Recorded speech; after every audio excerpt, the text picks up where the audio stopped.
मत्ती अध्याय 27।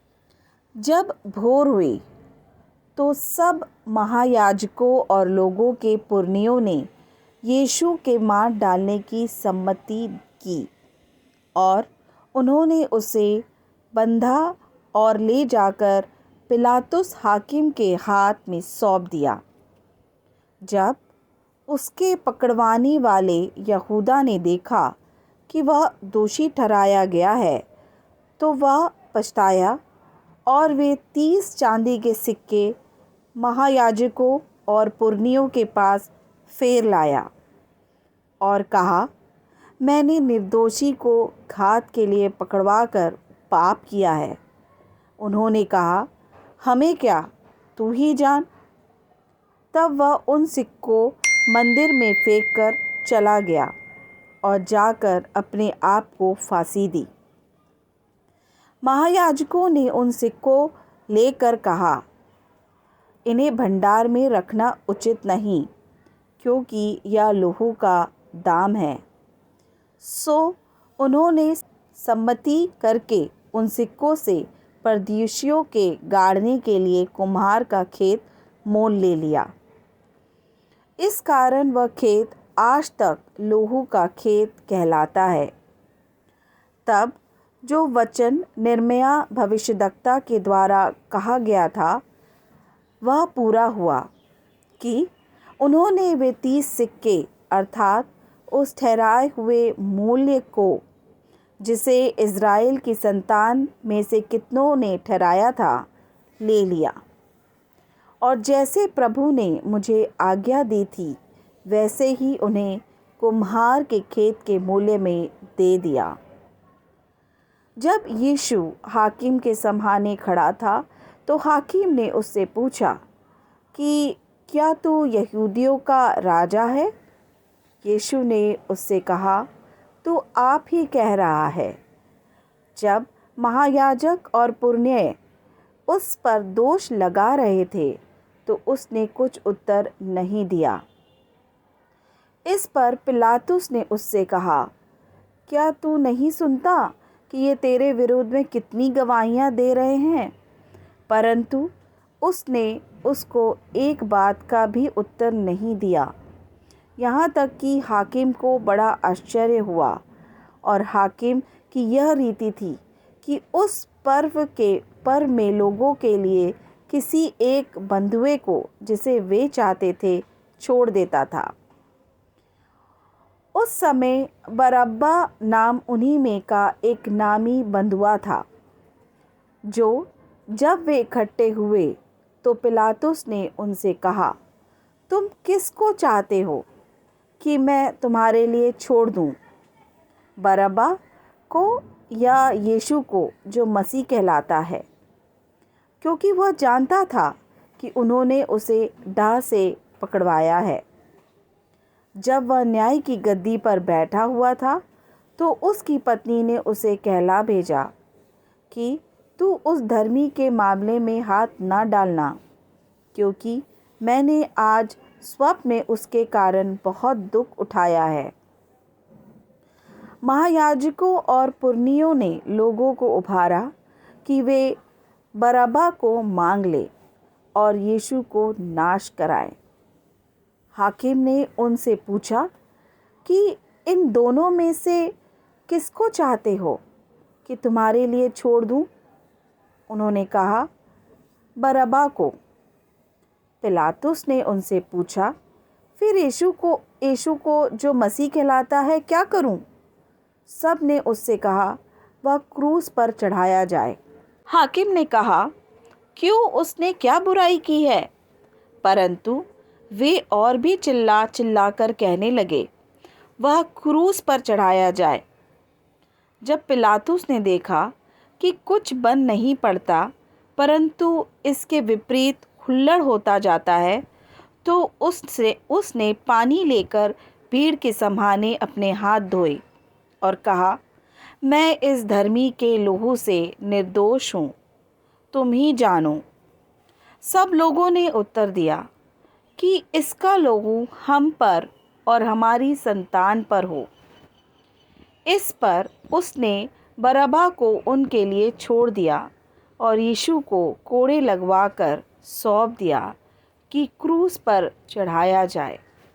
तब हाकिम के सिपाहियों ने यीशु को किले में ले जाकर सारी पलटन उसके चहु और इकट्ठे की और उसके कपड़े उतार कर उसे किरमजी बागा पहनाया और कांटों को मुकुट गूंदकर उसके सिर पर रखा और उसके दाहिने हाथ में सरकंडा दिया और उसके आगे घुटने टेक कर उसे ठट्ठे में उड़ाने लगे कि हे यहूदियों के राजा नमस्कार, और उस पर थूका और वही सरकंडा लेकर उसके सिर पर मारने लगे। जब वे उसका ठट्ठा कर चुके तो वह बागा उस पर से उतार कर फिर उसी के कपड़े उसे पहनाए और क्रूस पर चढ़ाने के लिए ले चले। बाहर जाते हुए उन्हें शमौन नाम का एक कुरैनी मनुष्य मिला। उन्होंने उसे बेगार में पकड़ा कि उसका क्रूस उठा ले चले और उस स्थान पर जो गुलगुता नाम की जगह अर्थात खोपड़ी का स्थान कहलाता है पहुंचकर उन्होंने पित्त मिलाया हुआ दाखरस उसे पीने को दिया, परंतु उसने चख कर पीना ना चाहा।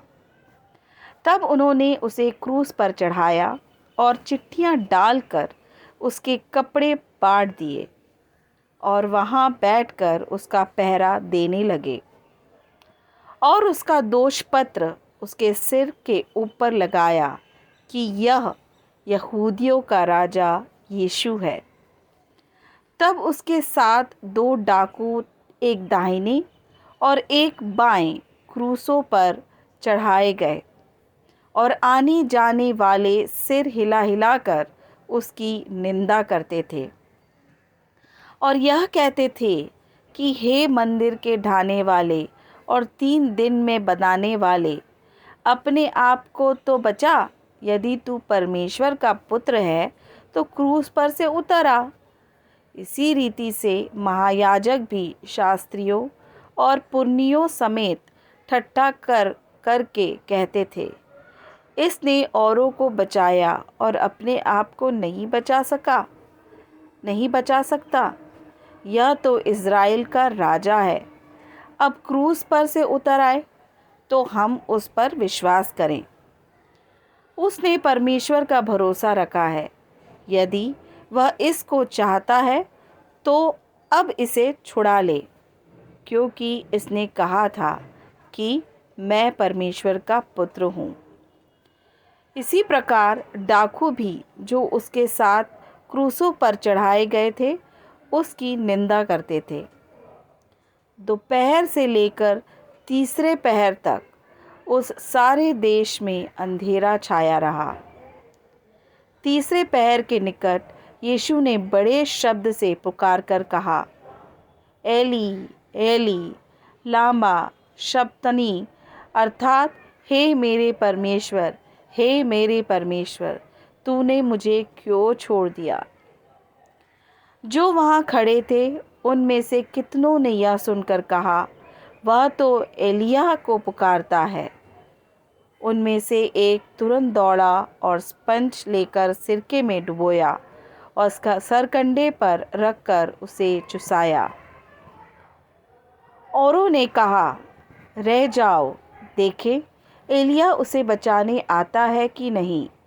तब यीशु ने फिर बड़े शब्द से चिल्लाकर प्राण छोड़ दिए और देखो, मंदिर का पर्दा ऊपर से नीचे तक फटकर 2 टुकड़े हो गया और धरती डोल गई और चट्टानें तड़क गई और कब्रें खुल गईं और सोए हुए पवित्र लोगों की बहुत लोथें जी उठी। और उसके जी उठने के बाद वे कब्रों में से निकलकर पवित्र नगर में गए और बहुतों को दिखाई दिए। तब सूबेदार और जो उसके साथ यीशु का पहरा दे रहे थे, भुइडोल और जो कुछ हुआ था देखकर अत्यंत डर गए और कहा, सचमुच यह परमेश्वर का पुत्र था।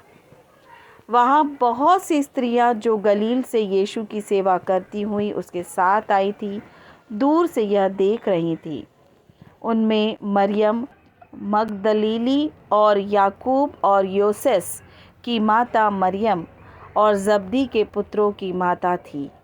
जब सांझ हुई तो यूसुफ नाम अरिमतिया का एक धनी मनुष्य, जो आप ही यीशु का चेला था, आया। उसने पिलातुस के पास जाकर यीशु की लोथ मांगी। इस पर पिलातुस ने दे देने की आज्ञा दी। यूसुफ ने लोथ को लेकर उसे उज्ज्वल चादर में लपेटा और उसे अपनी नई कब्र में रखा, जो उसने चट्टान में खुदवाई थी, और कब्र के द्वार पर बड़ा पत्थर लुढ़काकर चला गया। और मरियम मगदलीनी और दूसरी मरियम वहाँ कब्र के समाने बैठी थी। दूसरे दिन को, जो तैयारी के दिन के बाद का दिन था, महायाजकों और फरीसियों ने पिलातुस के पास इकट्ठे होकर कहा, हे महाराज, हमें स्मरण है कि उस भरमाने वाले ने अपने जीते जी कहा था कि मैं 3 दिन के बाद जी उठूँगा। सो आज्ञा दे कि तीसरे दिन तक कब्र की रखवाली की जाए, ऐसा न हो कि उसके चेले आकर उसे चुरा ले जाए और लोगों से कहने लगे कि वह मरे हुओं में से जी उठा है। तब पिछला धोखा पहले से भी बुरा होगा। पिलातुस ने उससे कहा, तुम्हारे पास पहरुए तो हैं, जाओ, अपनी समझ के अनुसार रखवाली करो।